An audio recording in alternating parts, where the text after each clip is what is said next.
here's the thing that doesn't happen every day. Last year, a company who'd been around for 35 years suddenly brought out a piece of equipment that we really didn't see coming. Sam, when you brought out F8, I think you just shocked all of us. There's a thing, nobody had seen anything that small at that price level with that many facilities on it that we could use.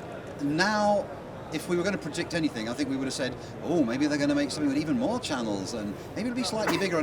But actually, we've got something the same size with fewer tracks on it. What's the thinking behind that? Yeah, that's right. So this is the new Zoom F4 field recorder. If you're familiar with the F8 already, which I know probably a lot of your viewers are, so what we've done, we've taken the same technology and the same theory behind the F8 and we've made it in a slightly smaller package.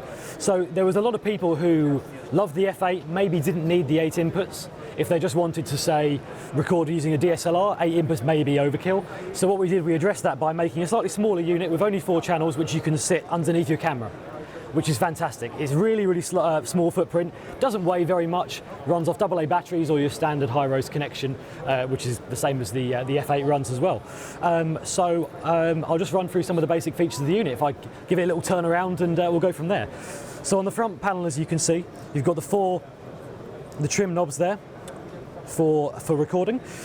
Each channel has a simple button which turns the channel on and off, and you can also adjust with just a little tap of the pre-fader button there. You can turn on and off phantom power, a high pass filter, etc, etc. So one of the big differences between the F8 and the F4, the F4 has a monochromatic screen.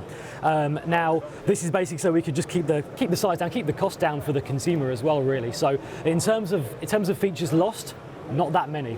The other main feature is no Bluetooth connectivity. But again, if you're doing DSLR recording, maybe not so much of a problem if it's right in front of you on the camera. So moving over to the left side of the unit, we have our 4 XLR TRS jacks, which are the same jacks that are used in the F8, same preamps. So if you're used to the quality of the F8, maybe you want something smaller as another backup unit, or just a B-roll, audio interface, you'll be totally at home with the sound quality and the way it works. And moving over to the back of the unit, we've got the Zoom proprietary mic connection. So if you've got something like an H6, you will probably have something like an XY H6 capsule. Now you can get an extension cable for this as well, but you can simply plug this into the back and this takes up 2 channels.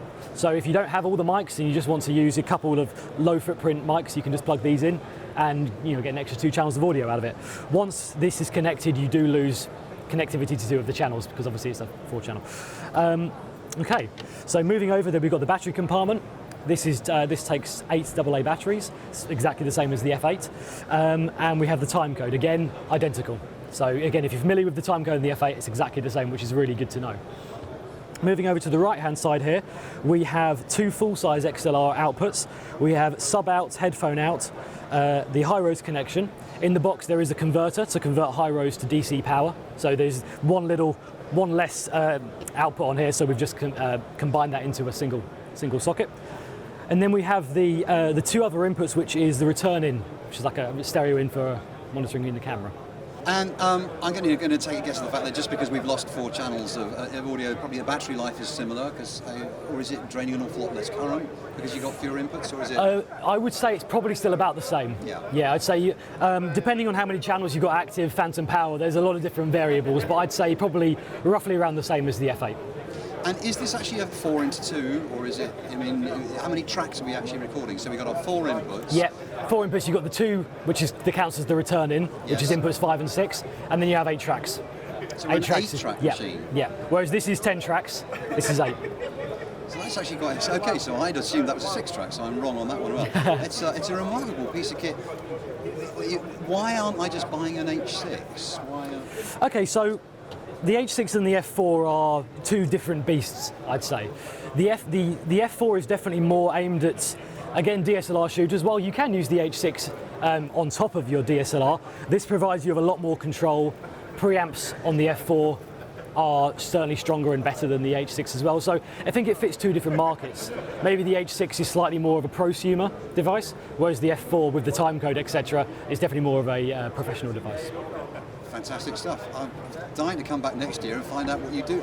I'll try and make a prediction and it'll be wrong again. Yeah, we'll probably be very small, maybe, who knows. Thanks, Sam. No problem, thank you.